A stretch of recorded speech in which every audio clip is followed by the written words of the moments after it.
खांसी चाहे सूखी हो या बलगम वाली, आयुर्वेद में इसका सरल समाधान है।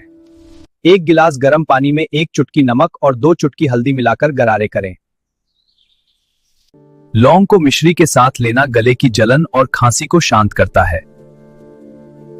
अगर खांसी में बलगम निकल रहा हो तो यह आयुर्वेदिक चाय बहुत प्रभावी है। आधा चम्मच अदरक पाउडर, 1 चुटकी लौंग और 1 चुटकी दालचीनी उबले पानी में डालें। इस चाय को गरम गरम पीजिए, यह बलगम को बाहर निकालने में मदद करती है। ये उपाय गले, फेफड़ों और सांस के मार्ग को साफ करते हैं।